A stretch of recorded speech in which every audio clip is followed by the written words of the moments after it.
¿El final se acerca cuando la ambición supera a la razón?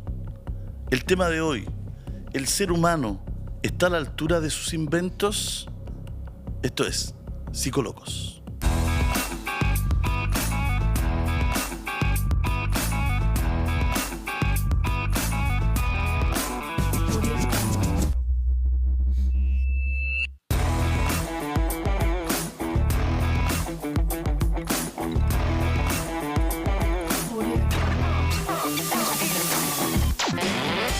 Ya estamos en nuestros Psicolocos.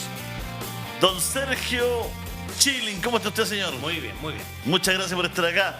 Don Mauricio Valenzuela Valderrama, muchas gracias por estar acá con nosotros. Psicolocos, como siempre, acompañándonos. Y hoy día un tema sugerente: el ser humano está a la altura de sus inventos. Le pregunto de inmediato, don Sergio. No, probablemente no. ¿Por qué? Porque nuestros inventos han superado mucho la capacidad del individuo humano. El individuo humano es muy inferior respecto a lo que nosotros logramos, por ejemplo, en inteligencia artificial, por ejemplo, en el almacenamiento de datos a nivel mundial, por ejemplo, en elementos o armas de destrucción masiva. Entonces, eso ya se empezaron a dar cuenta la gente durante la Segunda y finalmente al final de la Segunda Guerra Mundial, con Hiroshima. De hecho, hay una frase célebre de un autor que le he mencionado alguna vez, Günther Anders, que plantea: Hiroshima está en todos lados. Esto lo mencionó en unas entrevistas, en un libro, con Claude Early. Claude Early era un piloto. Era un piloto de un avión de reconocimiento en la Segunda Guerra Mundial que tuvo que dar la indicación o el visto bueno de que estaban las condiciones para poder lanzar la bomba de Hiroshima. ¿Y qué es lo que pasó? Él vio a la distancia la detonación y eso cambió su vida. Sentir que masacró miles, decenas de miles de personas en un momento. Sin embargo, la persona que pilotaba el avión, que finalmente iba a generar la detonación, la primera detonación atómica en la historia, Paul Tibbets, describió ese mismo vuelo como un vuelo sin grandes sobresaltos y describió de que para él fue un día más y que lo haría de nuevo. Él vivió hasta el año 2007 y dijo de que él repetiría una u otra vez sin problema la detonación que mató a todas esas personas. En cambio, el otro señor que les mencioné al principio se suicidó por culpa, siendo que él no había generado la detonación, pero sentirse involucrado en un hecho que mató a tanta gente no le pudo generar menos que una culpa, un remordimiento consciente enorme. ¿Por qué les menciono esto? Porque el día de hoy se está jugando la vida del planeta, por ejemplo, a través de armas profundamente poderosas y que exceden nuestras capacidades, y la gente lo toma como una cosa trivial. El Parlamento Europeo dice de que, bueno, podemos lanzar bombas a tal lugar. Rusia dice, la Duma, el jefe del Parlamento ruso en este caso, de que ellos van a usar armas nucleares. Nunca en la historia se había utilizado tanta normalidad, ser tan pusilánime a la hora de hablar de algo tan grave como significa una destrucción de la humanidad en completo. Y si usted va 30 años hacia atrás, cuando se generó la primera clonación, de hecho también hubo seres humanos, pero después fue, por supuesto, ampliamente atacada por las mismas implicancias. Entonces, nosotros en este momento tenemos el poder de crear o destruir, pero normalmente las personas que están detrás de ese proceso técnico no están conscientes de lo que realmente están haciendo. Lo hacen más como una tarea más. Y sencillamente con un pequeño detalle termino esto que tiene que ver con Eichmann. Eichmann cuando mataba a gente en las cámaras de concentración, en los campos de concentración, los dirigía igual como una empresa de que tiene que maximizar ganancias. Y de hecho, cuando estuvo en Nuremberg, el tipo dice que, bueno, que él seguía órdenes y que él analizaba eso como era, así, con todo el respeto que merecen las personas que perdieron la vida, como si fueran pollos, como si fuera algo inhumano. Entonces, quiero que tengamos esa percepción, que en este minuto las personas tienen una gran tecnología y una incapacidad para entender lo que están haciendo o las consecuencias que pueden crear a través de esa tecnología. Mauricio. Un tema interesante y muy contingente. Lo he dicho y lo hemos dicho otras veces. Creo que estamos al borde, lo que está pasando entre Israel y el Líbano, que es un tema muy interesante si uno se pone a analizar la historia. Solo en 2 segundos, pensar que son los árabes, los pueblos musulmanes, los judíos y los cristianos pertenecen a un mismo padre que es Abraham, ¿no? O sea, son hermanastros, por decirlo de alguna manera, y llevan 3.000 años de guerra y de esclavitud y de barbarie y de cosas atroces. Y hoy día, con lo que está pasando, bueno, lo está diciendo todo el mundo, estamos al borde de lo que podría ser el inicio de la Tercera Guerra Mundial. La gran diferencia es que ya las bayonetas, los caballos y todas esas cosas, las espadas y esa épica de esto que veíamos en las películas, de los romanos y todo eso, pasó a que las armas de fuego ya sean de un nivel de capacidad de destrucción infinita. ¿Y sabes lo que me pasa a mí, Sergio? Es que me da la impresión que nosotros, que vivimos en Chile, pareciera que no nos damos cuenta que eso está mucho más cerca de lo que nosotros nos imaginamos. Todavía pensamos que Israel, que Egipto, que el Líbano nos suenan como lejanos. O sea, mira ya, o sea, no sé, yo estoy preocupado porque resulta que tengo que ir a arreglar, no sé, de otra cosa muy cotidiana, muy normal o de arreglar el problema cualquiera. Y no te das cuenta de que eso está encima, o sea, es prácticamente la frontera. El mundo en que nosotros vivimos hoy día y de la magnitud de lo que significa una explosión nuclear o una guerra nuclear, créeme que no va a ser una cosa ajena a nosotros. No, o sea, nos va a afectar, tal vez no tan directamente como le pasó a la gente de Hiroshima o Nagasaki, sino que nos va a afectar, pero directamente, de otra manera, digamos, y el mundo podría entrar a su destrucción. O sea, vivimos en una época de una, diría yo, ironía, donde estamos construyendo lo que estamos construyendo, inteligencia artificial y un montón de cosas que hacen que la revolución en el mundo sea gigantesca. Estamos frente a una revolución así como fue la revolución industrial. Yo creo que la revolución de la inteligencia artificial, por ejemplo, es de una magnitud muy superior a lo que fue la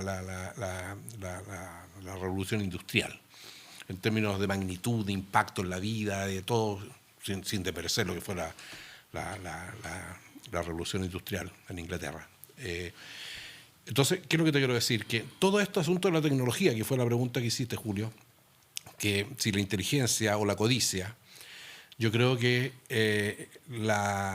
una de las cosas extrañas que tenemos en los seres humanos es que somos capaces de justificar cualquier atrocidad, cualquier estupidez. Mira, la estupidez más estúpida, por decirlo de alguna manera, el horror más horrible, para ser redundante, tú lo puedes explicar a través de la razón. Y siempre va a haber una persona que va a encontrar una buena, comillas, razón para justificar lo injustificable.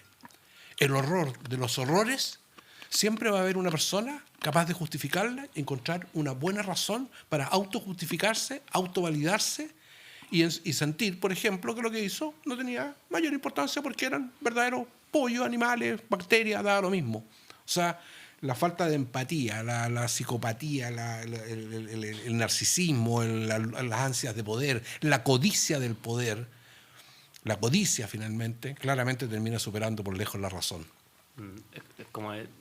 Es más fácil engañar a una persona que convencer que ha sido engañada. Creo que fue Mark Twain el que dijo eso. Buena esa Entonces, frase. claro, estamos en un momento así. Un poco lo que nos planteaba Anders era el problema de que una civilización como la nuestra, de que llega a tener el poder tecnológico de autodestruirse y que no es capaz de entender las consecuencias morales, entre comillas, si se quiere, de ese poder. Nuestra capacidad de razonamiento es más bajo que la tecnología que tenemos. Había una descripción un poco ciencia ficción de lo que se llama la escala de Kardashev, no de Kardashian, por si acaso, diferencia, de Kardashev de respecto a cómo supuestamente vienen las civilizaciones en el espacio. Y se plantea de que nosotros estamos menos de 1, es como 0,6, por dar un ejemplo. Y plantea Kardashev que para que una civilización extraterrestre pudiera comunicarse con nosotros, tendría que haber pasado varios pasos. El primero es de que su tecnología no lo haya obligado a autodestruirse, como estamos nosotros más o menos. Entonces se planteaba, ¿por qué no vemos extraterrestres por todos lados o civilizaciones? Porque probablemente muchas se mataron antes de llegar a un siguiente nivel de civilización donde llegaran a estar tan avanzados que en vez de ir hacia el tánatos, hacia el impulso destructivo, tienden hacia a una construcción y una creación constante. Entonces es muy complicada la tecnología que tenemos en nuestras manos, en nuestra incapacidad. Y de hecho, muchos autores, no solamente Anders, nos plantean de que el ser humano, en la medida que avanza esta tecnología, se va haciendo más estúpido, más pelotudo. Imagínate, eso lo dijo hace 70 años atrás, que iban a haber cada vez personas más idiotizadas, donde la educación se iba a perder cada vez más, donde iba a ser un peligro una persona pensante, donde iban a ser, el sexo iba a estar en todas partes porque era lo más fácil para idiotizar a las personas, donde las conversaciones banales y los ritmos simples iban a tener predominancia y cualquier pensamiento profundo iba a ser ridiculizado o obliterado. Él pensaba que era la mejor manera de poder modificar a la sociedad. Lo dice una persona que estuvo en un campo de concentración. Dijo, Hitler está obsoleto. Las futuras generaciones van a ser manipuladas a través de, un poco también lo que plantea Huxley, a través del deseo, a través del placer, a través de lo simple. Y van a generar un montón de personas incultas que van a ser mucho más fáciles de dominar ante esta tecnología que lo aborda todo. Ahora la pregunta es, ¿en qué minuto, como él muy bien plantea, vamos a ser nosotros obsoletos? Porque si hay una guerra, imagínense la guerra más total y espantosa, probablemente las máquinas van a poder sobrevivir. Las máquinas tienen mucha más capacidad que nosotros. ¿Qué tal si, de cierta manera, por supuesto no inteligente, pero indirecta, las máquinas están decidiendo jubilarnos a nosotros, como especie? Tal como nosotros, indirectamente, como mamíferos, jubilamos, después del meteorito o lo que haya sido, a los dinosaurios. ¿Qué tal si nosotros somos arcaicos para la tecnología que nosotros detentamos? No estamos a la altura de la inteligencia artificial, no estamos a la altura de una bomba atómica, no estamos a la altura de un conocimiento tan infinito como el que nosotros estamos logrando acceder ahora. Porque seguimos siendo monos, y somos monos con deseos y con pulsiones muy básicas, y que ahora están siendo no eliminadas, como en otras épocas, o reprimidas, están siendo exacerbadas. Déjame agregar... Es bueno ese punto, ¿no? Me gusta ese punto y me encanta esa conversación, ¿no? Como antes se exacerbaba el deseo, como antes se exacerbaba, ¿no es cierto?, quizás algunas emociones y algunos instintos incluso, y hoy día como son exacerbados, ¿no? Desde todos los puntos, de todos los lados, de todos los bandos, digamos, ¿no? Yo creo que desde siempre el miedo y el placer han sido dos, comillas, emociones que han estado presentes a través de la historia. Y hoy día no estamos ajenos a eso. Quería agregar diciendo, por cultura general, nosotros, esta especie de Homo sapiens, se calcula que fueron aproximadamente 9 Homo sapiens, o 9 homos que existieron. Los últimos, hace 30.000, 40.000 años atrás, se extinguieron, los neandertales, y que, de acuerdo a los estudios, he estado leyendo, me gusta mucho ese tema, eran una especie mucho más inteligente de la que nosotros peyorativamente la describimos. O sea, ellos sí tenían herramientas, sí eran seres, comillas, amorosos, no eran belicosos como éramos nosotros. Y nosotros tenemos, en algunas partes, nos reprodujimos con ellos, por lo tanto era una especie muy similar a la nuestra. Se ha estudiado su cerebro, se ha estudiado sus capacidades, se han encontrado artefactos. O sea, esto de arrogarnos a nosotros, que nosotros somos los Homo sapiens, los Homo inteligentes, nos demuestra que en la historia nosotros de alguna manera nos encargamos de exterminar a nuestros parientes más cercanos, más que el chimpancé, eran estos otros homos.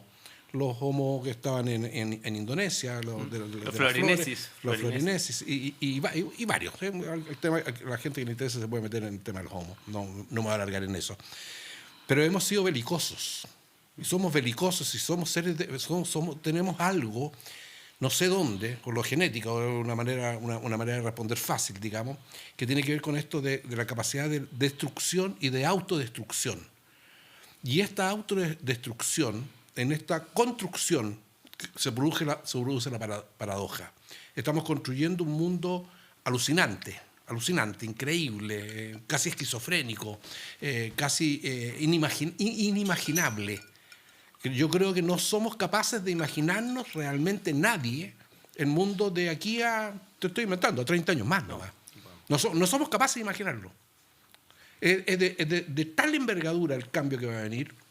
Pero ¿dónde está el problema? Y en eso Sergio me puede colaborar, no puede contribuir mejor, que maneja mucho mejor el tema que yo, que mi tesis, y corrígemela por favor Sergio si estoy equivocado, es que el proceso evolutivo de los seres humanos, que se calcula que llevamos 250.000 años, no hay acuerdo al respecto, porque todavía no nos podemos bien de acuerdo ni siquiera en eso, el proceso ha sido extremadamente lento, pero el último periodo, los últimos 20 años, ha sido de una velocidad y de una revolución. O sea, habría que ponerle como 3 re anticipado porque es una tremenda revolución. Nuestro proceso adaptativo, cerebral, no es capaz de asimilarlo. No somos capaces de poder realmente llevar el ritmo de la aceleración de los cambios. Y por lo tanto también nos mantenemos de alguna manera marginados. Y de alguna manera, no quiero usar la palabra sometido, pero marginado en el sentido de ¿qué? De que es un puñado minúsculo. Somos 8.000 millones de seres humanos en el planeta Tierra. ¿Cuántos son los que realmente están conduciendo el poder apretar un dedo en una bomba atómica o cuántos están dirigiendo realmente el mundo o el desarrollo tecnológico? Mira, me voy a jugar por una cifra. ¿Serán 1.000? ¿Serán 5.000? ¿Serán 10.000 personas? Yo creo que ya me sobrepasé. Y somos 8.000 millones. Entonces la pregunta es, entre estos 10.000, pongámosle 10.000, y estos 8.000 millones, ¿quiénes somos nosotros? Estamos dentro de los 8.000 millones. ¿Qué podemos hacer? Aparte de conversar, aparte de presagiar, aparte de imaginar, aparte de poner el tema de conversación, ¿qué más podemos hacer? Cuando el vuelo del avión ya salió y ya es sin retorno. Mira, 2 cosas. Una que tiene más que ver con la cinematografía y la literatura. Julio Verne. Ah, claro. ¿Se acuerdan? Han habido múltiples versiones de su obra. Y en una, que fue bastante popular en el cine, bueno, también están bastante inspiradas en la misma novela, viajaba al futuro. ¿Se acuerdan? A un futuro pero muy avanzado. Miles o cientos de miles para adelante, donde era todo básicamente un entorno agreste primitivo. Y donde lo que inicialmente fueron una especie se transformaron en 2 especies. Por una especie de colapso que tuvo la sociedad y donde la especie que fue en la superficie, una especie parecida a la de nosotros ahora, y la que sobrevivió debajo era una especie dividida en 2, en unos más primitivos y otros que tenían algunas capacidades más telepáticas, psíquicas. Entonces, mira, ¿qué es lo que me pasa a mí en términos de la literatura? Puede pasar que en este futuro que nosotros estamos explorando, puede que haya un problema grave, de grande envergadura, y que se genere una nueva división en la especie. Probablemente esta división ya no va a ser como la anterior, solo por presiones evolutivas y que el cuerpo se va adaptando, sino que va a ser una especie más a lo Harari, una especie de autodiseño, autoevolución, para poder estar a la altura de las necesidades de ese entorno. Quizá un entorno más radiactivo, quizá un entorno, no sé, lo que usted quiera imaginar. Entonces, uno de los desafíos de la humanidad es hasta qué punto se va a rediseñar. Creo que eso es el tema actual y en Homo Deus y en toda esta cosa que da dando vuelta, es como que se avisora eso. Hasta qué punto el ser humano se va a rediseñar a su propio deseo, no imagen ni semejanza, sino que a su propio deseo, a su propia voluntad, a su pinta. ¿Y qué puede resultar a partir de eso? Pero respecto a lo otro que mencionas, Mauricio, respecto a cuántos son, yo creo que eso genera muchos mitos que, insisto, están dentro de un mundo que la gente a veces se ríe, pero que de alguna manera todos estamos como que lo vemos como un poco no tan absurdo. ¿A qué me refiero? ¿Cuántas veces ustedes han visto por internet el tema de que hay unos grupos, unas élites que manejan el mundo y que son, no sé, el Bilderberg, los Illuminati, los reptilianos, el Foro Económico Mundial, lo que sea, y que son como 10.000 gallos o 1.000 gallos y que inclusive aparecen algunos personajes de Chile, los puedo hasta mencionar, que asociados a eso y que, bueno, ¿ya? Y que supuestamente manejan el mundo. Esta idea de que efectivamente hay un montón de personas que inteligentemente manejan el mundo. Es interesante lo que tú planteas, Mauricio, porque siempre hemos tenido la idea de que hay una especie de gerentes del mundo. en todas las civilizaciones. Ojalá eso exista, porque está el otro modelo que nos plantea dejar el mundo atrás, una película que es muy interesante. Dice en una parte el contador de la película, que una persona relevante dice, en realidad la verdad es mucho más terrible de lo que ustedes piensan. En realidad nadie está manejando esto, sino que las élites sencillamente tienen la información antes que el resto. ¿Qué tal si nadie maneja esto? Un avión sin piloto, digamos. Un avión sin piloto, y que todos nosotros tenemos el deseo de pensar que se junta en un hotel en Suiza cada tanto tiempo una serie de maestros de la robotecnia, una analogía muy antigua, digamos, una especie como de super saiyajins que adivinan y definen todo, una especie de lore Sith que nos dicen realmente cómo vamos a funcionar el resto de la humanidad, que es el perraje. ¿Y qué tal si no hay nada de eso? ¿Y qué tal si sencillamente somos una horda de monos, algunos con más plata y otros con menos, y que realmente no sabemos hacia dónde va todo esto? Eso para mí sería aún más preocupante que pensar de que alguien, una cofradía, tiene una dirección hacia esto, un plan. Creo que eso es hasta de cierta manera una forma desesperada de nosotros de pensar que alguien tiene idea para dónde va esta cuestión. Bueno, pero más allá de dónde va la humanidad, ¿no es cierto? ¿Cómo nos repercute a nosotros el tema? Todo este tema finalmente. Teníamos una pregunta también al inicio. ¿La inteligencia supera la ambición? Bueno, yo creo que no. Yo creo que la ambición supera la inteligencia. Pero más que la ambición me gustaría cambiar la palabra. ¿Ya? No sé si puedo, para provocarnos. Yo diría la codicia. Yo creo que la codicia es como la Matrix de donde está la ambición. La codicia, en los codiciosos, digamos, así como están los envidiosos, el codicioso, es un ser digno de análisis psiquiátrico y psicológico, digamos.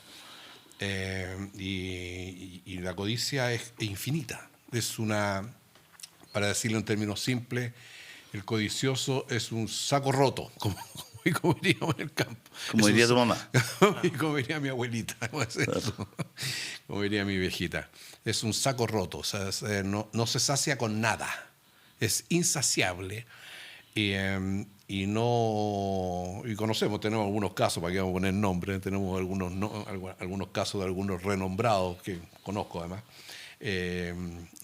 profesionales que han tenido por codicia, han terminado reventando, por usar una palabra, reventando su éxito, porque inflaron tanto el globo que se les terminó reventando, estiraron tanto el chicle, se terminó. Pero ¿qué fue lo que los movió?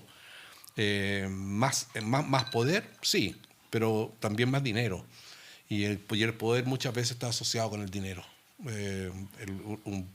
Conocí una vez un millonario chileno al cual le presté servicios por un tiempo, y él me dijo: Mauricio, el dinero da poder, pero si tú no tienes poder político y tienes mucho dinero, en realidad tu poder es relativo.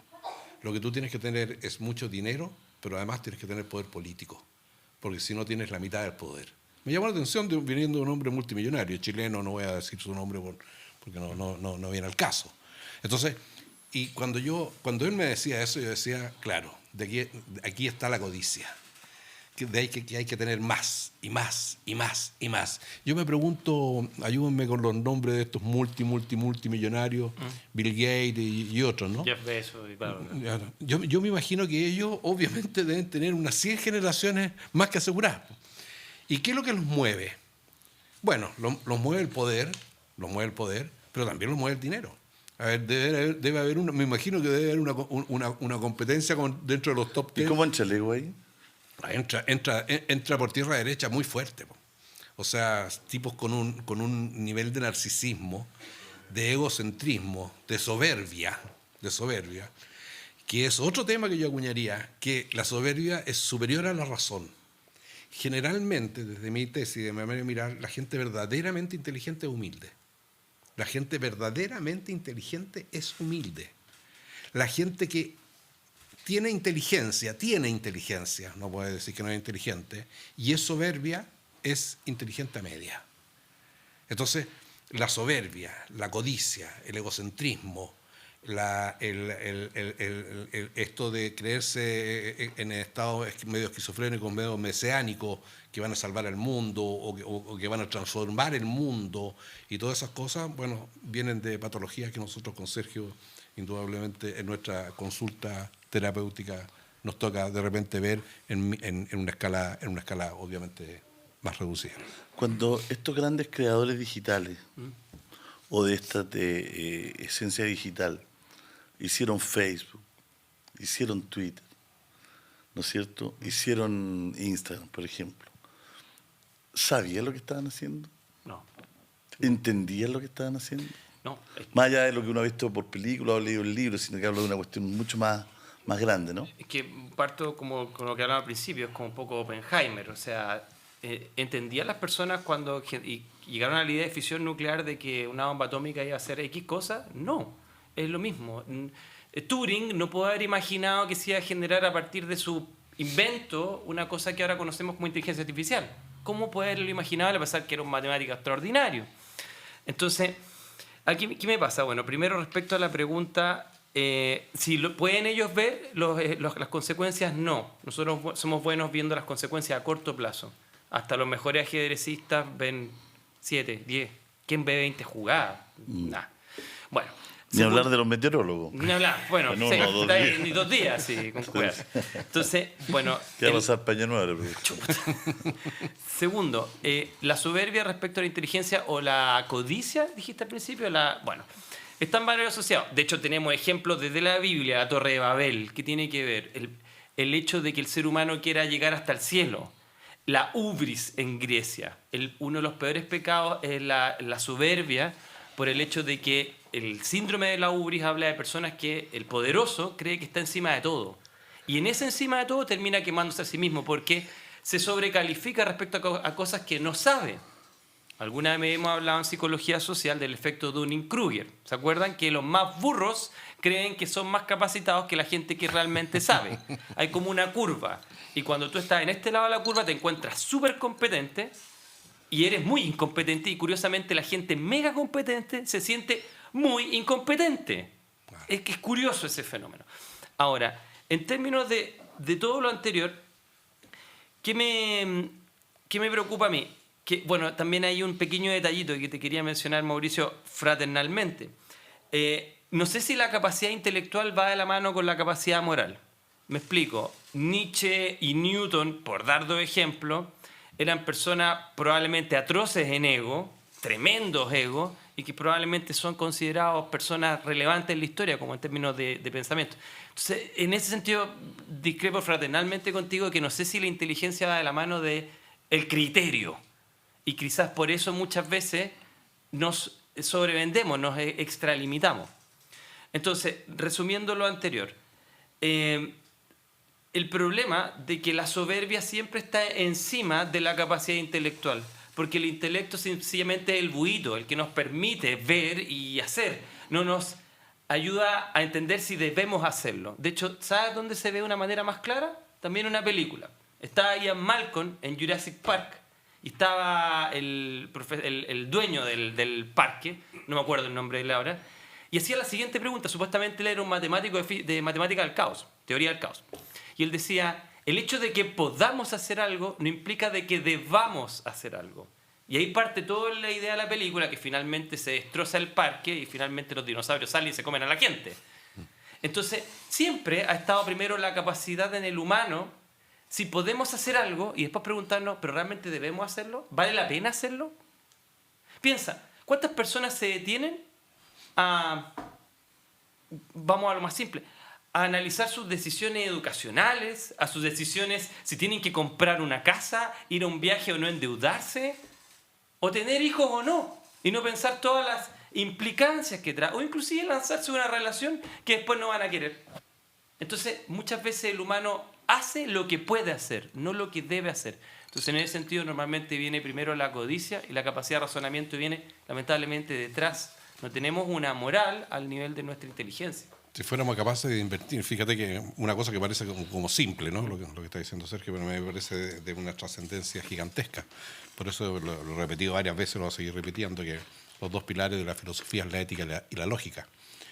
y no es por azar, es porque si pudiéramos invertir, y, por ejemplo, en cosas tremendamente cotidianas, primero pensar y después decir lo que voy a decir.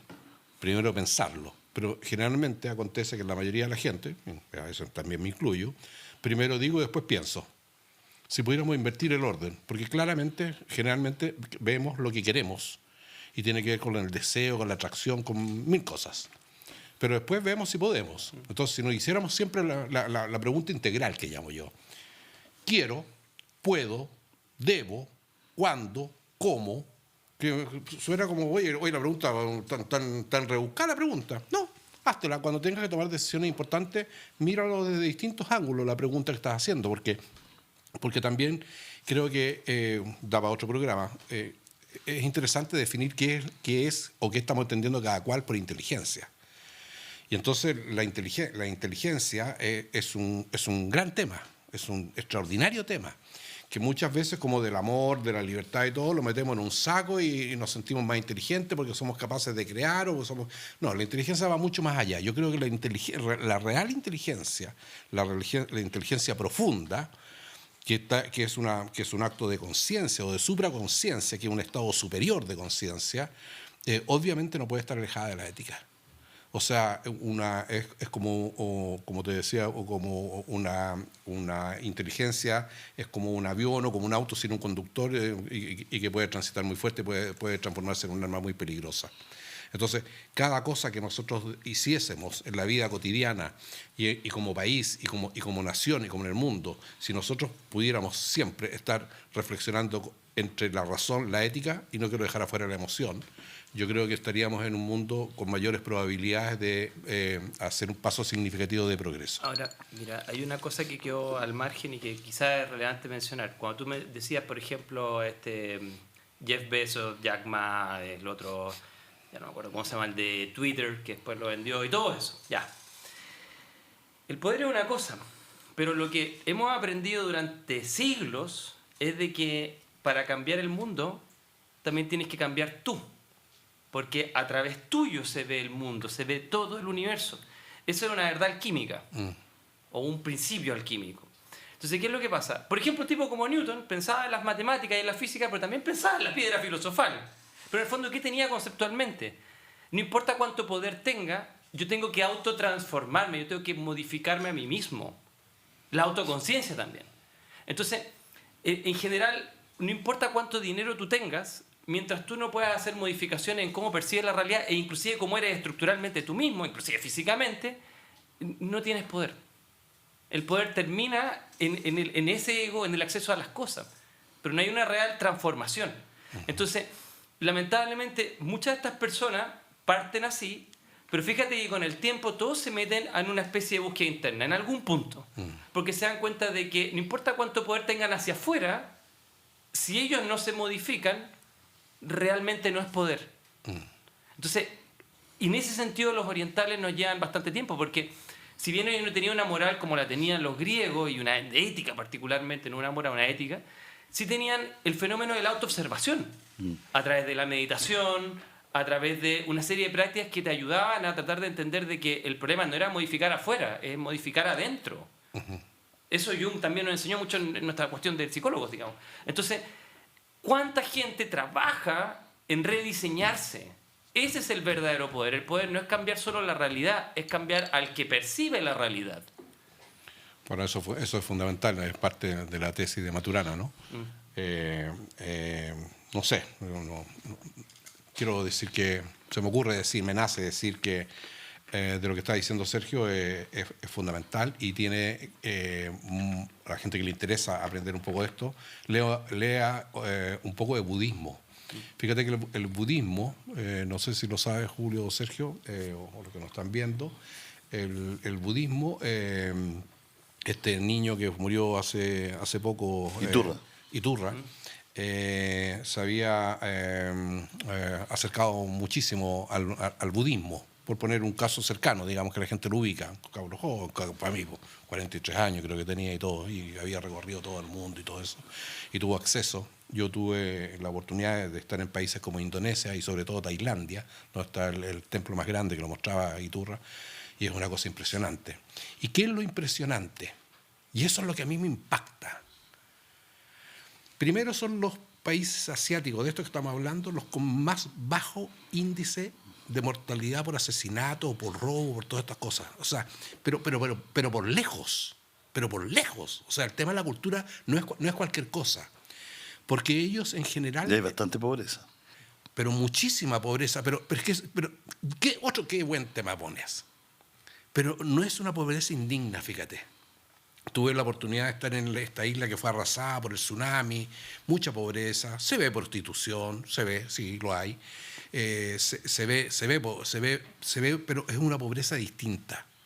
No es una pobreza indigna, no es una pobreza que tú veas gente botar en la calle. Nunca vi una persona botar en la calle, nunca vi un mendigo, nunca vi eso. Y recorrí bastante, más de un mes. Entonces, lo que te quiero decir, pero sí vi cosas significativas. Cuando tú sales a caminar por las callecitas, son las calles estrechas, con bicicleta y todo, casi toda la gente te saluda. Namaste. Pero no es un namaste, no es de la boca para afuera, es del corazón, del alma para afuera.